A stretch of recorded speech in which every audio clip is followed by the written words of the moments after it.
Hello friends, welcome back to my YouTube channel. आज हम अपने पैथोलॉजी का इन्फ्लेमेशन स्टार्ट करने वाले हैं और आप लोग मेरे चैनल पर विजिट करके ज़रूर देखना। मैं हैंड रिटन नोट्स प्रोवाइड कराती हूँ, वो सबसे बेस्ट होते हैं और आपके वो इतने इजी होते हैं ना कि आपकी स्टडी में बहुत हेल्प करने वाले हैं। तो आज चलिए इन्फ्लेमेशन जो है शुरू करते हैं। तो हम पहले पढ़ेंगे इन्फ्लेमेशन कि इन्फ्लेमेशन क्या होता है। इन्फ्लेमेशन क्या है?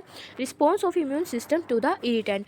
जो इन्फ्लेमेशन, इरिटेंट क्या होता है? इरिटेंट हम बोल सकते हैं फॉरेन पार्टिकल, कोई भी फॉरेन पार्टिकल जो हमारी बॉडी में एंटर कर रहा है, ठीक है, उसको हम बोल सकते हैं इरिटेंट। अब ये क्या होता है? हमारी बॉडी का जो इम्यून सिस्टम है ना, ये उसका एक रिस्पॉन्स होता है to the foreign particle. Foreign particle के लिए एक ऐसा रिस्पॉन्स होता है हमारी इम्यून सिस्टम का। अब सिम्टम्स क्या है? जब इन्फ्लेमेशन होता है तो उसके सिम्टम्स क्या होते हैं? रेडनेस, रेडनेस हो सकती है, ठीक है, हीट हो सकती है, स्वेलिंग, स्वेलिंग भी हो सकती है, या पेन। अगर जहाँ पे भी इन्फ्लेमेशन होगी ना, जहाँ पे भी फॉरेन पार्टिकल एंटर करेगा या फिर कुछ भी होगा, तो वहाँ पे दर्द होना स्टार्ट हो जाएगा, ठीक है। अब हम पढ़ेंगे इसके कोज ऑफ इन्फ्लेमेशन की इन्फ्लेमेशन कैसे कैसे हो सकती है। पहला जो हमारे पास कोज आता है ना, वो है फिजिकल कोज, जैसे कि बर्न्स हो गया, ट्रोमा हो गया, रेडिएशन। रेडिएशन क्या हो सकती है? एक्सरे, गामा रेज, ये सब क्या है? रेडिएशंस। अब हमारे पास जो आता है इसका सेकंड कोज इन्फ्लेमेशन का, हम पढ़ेंगे सेकंड कोज। सेकंड जो कोज है वो है बायोलॉजिकल। बायोलॉजिकल में क्या आता है हमारे पास? बैक्टीरियल इन्फेक्शन, कोई भी इन्फेक्शन हो गया जो कि बैक्टीरिया से हो रही है। वायरसेस इन्फेक्शन हो गया, जैसे कोई भी इन्फेक्शन अगर वायरस से हो रही है तो उसको हम बोलते हैं वायरसेस इन्फेक्शन। थर्ड हमारे पास आता है केमिकल्स। केमिकल्स भी एक कोज हो सकता है इन्फ्लेमेशन का, लाइक टॉक्सिन्स हो गए, पॉइजन्स हो गए। पॉइजन भी क्या है? हमारे कोज है इन्फ्लेमेशन का। अब फोर्थ जो हमारे पास कोज आता है वो है इम्यूनोलॉजिकल कोर्स। अब ये इम्यूनोलॉजिकल कोर्स कैसे? जैसे कि कोई एंटीजन हो गया, कोई एंटीबॉडी हो गई, ठीक है, ये भी क्या है? हमारे इन्फ्लेमेशन के ही कारण है। तो अब हम पढ़ने वाले हैं टाइप्स ऑफ इन्फ्लेमेशन, ठीक है।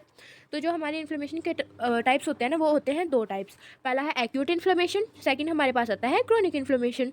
अब हम इन दोनों को ना डिटेल्स में पढ़ेंगे और जितना हम पढ़ेंगे सिर्फ एग्जाम्स में उतना ही पूछ जाता है।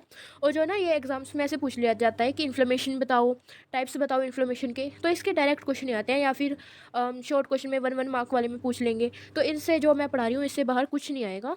तो बस आप यही पढ़ना और आपका स्कोर बहुत अच्छा आने वाला है। तो हम पढ़ने वाले हैं पहला एक्यूट इन्फ्लेमेशन कि एक्यूट इन्फ्लेमेशन क्या होता है। जो एक्यूट इन्फ्लेमेशन है वो पता है क्या होती है? जैसे कि कोई इन्फेक्शन हुआ और वो थोड़ी बहुत देर, अगर मान लो कोई इन्फेक्शन हो गया, ठीक है, तो वो थोड़ी देर के लिए रहेगा, उसके बाद ठीक होएगा। तो ये एक्यूट इन्फ्लेमेशन एक, इसको हम बोल सकते हैं कि एक शॉर्ट टर्म प्रोसेस है, ठीक है। तो it is a short term process. जैसे कि शॉर्ट टर्म कैसे? कोई भी इन्फेक्शन हुआ, ठीक है, तो एक्यूट इन्फ्लेमेशन होगी और जब वो इन्फेक्शन ठीक हो जाएगा ना, तो ये भी ठीक हो जाती है। It starts 1 to 2 hours after an injury. जो एक्यूट इन्फ्लेमेशन है ये क्या है? हमारे इन्फेक्शन या इंजरी के 1 या 2 घंटे के बाद स्टार्ट हो जाती है। और अगर कोई भी infection your pathogen completely removed, this process stops. जैसे कि मैंने बताया ना कि अगर कोई भी इन्फेक्शन या पैथोजन है वो हट जाता है या रिमूव हो जाता है, तो ये जो प्रोसेस है ये भी क्या हो सकती है? बंद हो सकती है, ठीक है। अब जो हमारे पास ये एक्यूट इन्फ्लेमेशन है, ये 2 इवेंट्स अकर during acute inflammation. Acute inflammation के दौरान 2 इवेंट्स होते हैं, ठीक है। पहला हमारे पास आता है वेस्कुलर इवेंट। अब वेस्कुलर इवेंट में भी क्या होते हैं? आगे कुछ फर्दर इवेंट्स होते हैं। पहले उसमें इवेंट्स आता है हमारे पास वेसोडिलेशन। वेसोडिलेशन क्या होता है? नाम तो आपको सुना सुना सा लग रहा होगा, वेसोडिलेशन। तो चलिए देखते हैं वेसोडिलेशन होता क्या है। The small blood vessels near the injury dilate. ये क्या बोल रहा है? The small blood vessels near the injury dilate, increasing the blood flow to the side of area. जो स्मॉल ब्लड वेसल होते हैं ना इंजरी के दौरान, ये क्या होते हैं? वहाँ पे जो साइट ऑफ इन्फेक्शन होती है ना, वहाँ पे चले जाते हैं और ये क्या करते हैं? ब्लड फ्लो का इंक्रीज कराते हैं। This leads to redness and heat. इससे क्या होता है? इससे वहाँ पे रेडनेस हो सकती है, हीट हो सकती है, ऐसे गर्म गर्म जला जला सा भी लग सकता है। सेकंड हमारे पास आता है वेस्कुलर परमिएबिलिटी कि वेस्कुलर परमिएबिलिटी हम देखने वाले हैं होती क्या है। The endothelial cells become leaky either from direct injury or chemical mediators. The endothelial cells swallow and contract, increasing the space between them and making vascular barrier more permeable. अब ये क्या बोल रहा है? ये बोल रहा है जो एंडोथीलियल सेल्स होते हैं ना, वो लीक हो जाते हैं। वो मतलब कैसे भी हो सकते हैं? या तो वो डायरेक्ट इंजरी से होंगे, लाइक कोई चोट लग गई, अगर हम बाईसाइकिल से गिर जाते हैं तो हमें चोट लग जाती है, उससे हो सकते हैं।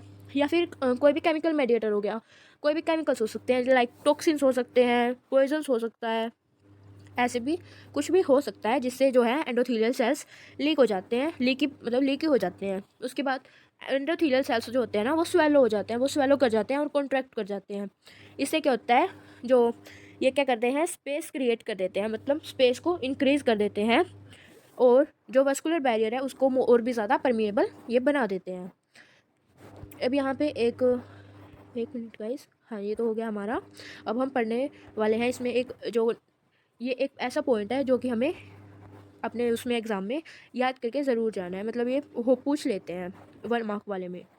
तो ये क्या बोल रहा है, the first vascular event is vasoconstriction. जो हमारा वस्कुलर इवेंट है ना, इसको हम वाजो कंस्ट्रक्शन भी बोलते हैं, जो कि एक ट्रांजिएंट इवेंट है जो लास्ट फॉर फ्यू सेकंड्स, जो सिर्फ कुछ सेकंड्स के लिए ही होता है। ठीक है, ये 1 मार्क वाले में कई बार आ जाता है। ठीक है सर, इसको प्लीज़ एक बार पढ़ के ज़रूर जाना। अब हमारे पास एक्यूट इन्फ्लेमेशन का सेकंड इवेंट आता है जो कि होता है सेलुलर इवेंट। अब हम देखेंगे सेलुलर इवेंट क्या होता है। Cellular event, the cellular phase of acute inflammation involves neutrophils which are the main immune cells. अब ये क्या बोल रहा है कि जो हमारे एक्यूट इन्फ्लेमेशन का सेलुलर फेज है, इसमें क्या होते हैं, हमारे न्यूट्रोफाइल्स होते हैं। अब आप सबको पता ही होगा कि न्यूट्रोफाइल्स क्या होते हैं। न्यूट्रोफाइल्स हमारी बॉडी का एक वाइट ब्लड सेल के टाइप है जो हमारी बॉडी को इन्फेक्शन से बचाते हैं by fighting with the infection. ठीक है, which are the main immune cells, ये क्या होते हैं, मेन इम्यून सेल्स होते हैं। अब chemotoxins which are the chemical mediators. Chemotoxins के होते हैं केमिकल मेडिएटर्स होते हैं, लाइक कोई भी केमिकल मेडिएटर्स उसको हम बोलते हैं chemotoxins. Release into the blood after an injury. जो केमोटॉक्सिन्स होते हैं ना, कोई भी अगर इंजरी या इन्फेक्शन जाती है तो ये ब्लड में रिलीज हो जाते हैं and attacks the neutrophils to the site of injury. और क्या होता है, जो न्यूट्रोफाइल्स होते हैं ना, ये उनका अटैक करा देता है इंजरी के साइट ऑफ एरिया पर, जहाँ पे भी हमारी इंजरी होती है ना, उस एरिया पर जो है केमोटॉक्सिन्स हमारे न्यूट्रोफाइल्स का अटैक करा देते हैं। मतलब इस पूरी प्रोसेस में होता क्या है, जो हमारे न्यूट्रोफाइल्स होते हैं ना, न्यूट्रोफाइल्स क्या होते हैं, मेन इम्यून सेल्स जो हमारी बॉडी को इन्फेक्शन से बचाते हैं।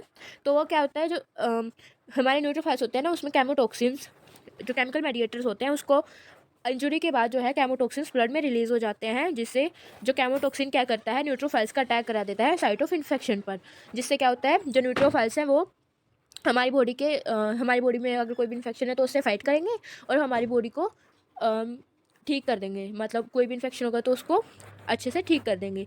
तो ये होता है हमारे पास सेलुलर इवेंट। अब हम देखते हैं इन्फ्लेमेटरी सेल्स, जो ये भी एक ऐसा पॉइंट है जो आप पढ़ के जा सकते हैं, ये भी एग्जाम्स में पूछा जाता है। तो देखते हैं, एक minute, sorry. Inflammatory cells, these cells are a source of cytokines and growth factors. जो इन्फ्लेमेटरी सेल्स होते हैं ना, एक ये सोर्स है साइटोकाइंस का और ग्रोथ फैक्टर्स का। These cells usually involve T lymphocytes and macrophages. ये सेल्स ना जो यूजुअली T lymphocytes और macrophages होते हैं, और इनको हम आइडेंटिफाई कर सकते हैं by specific immunocytochemical cell markers. Immunocytochemical cells marker से हम इनको आइडेंटिफाई कर सकते हैं, और ये usually T lymphocyte and macrophage ही होते हैं। तो ये सिर्फ आप अपने एग्जाम में पढ़ के जा सकते हैं, इनको जो है 1 मार्क वालों में पूछा जा सकता है। अब हमारे पास इन्फ्लेमेशन का सेकंड पॉइंट आता है क्रोनिक इन्फ्लेमेशन की। क्रोनिक इन्फ्लेमेशन क्या होती है, आप सबने समझा ही है कि जो एक्यूट इन्फ्लेमेशन है वो एक शॉर्ट टर्म प्रोसेस है, यानी कि वो कुछ टाइम तक ही चलती है, लेकिन जो क्रोनिक इन्फ्लेमेशन है वो सेवरल मंथ्स तक कंटिन्यू हो सकती है। क्रोनिक इन्फ्लेमेशन में मतलब ये महीनों महीनों चल जाती है। जैसे कि एक्यूट इन्फ्लेमेशन क्या होगी, अगर कोई इंजरी हुई तब वो होएगी, ठीक है, जब वो इन्फेक्शन रिमूव हो जाएगा तो वो भी ठीक हो जाएगी, लेकिन क्रोनिक इन्फ्लेमेशन स्टार्टिंग से ही चलती आती है और ये सेवरल मंथ्स तक कंटिन्यू हो सकती है। लाइक कैसी भी इसमें कोई डिजीज़ आ सकती है, जैसे कि किसी को कैंसर है तो वो भी क्या है, क्रोनिक इन्फ्लेमेशन है। अगर किसी को लाइक अस्थमा हो सकता है, ठीक है, तो वो भी क्या है, हमारी क्रोनिक इन्फ्लेमेशन है। इन डिजीज़ को हम अगले पढ़ने वाले हैं। तो अब हम देखते हैं इसके factors. Some factors increase the chronic inflammation.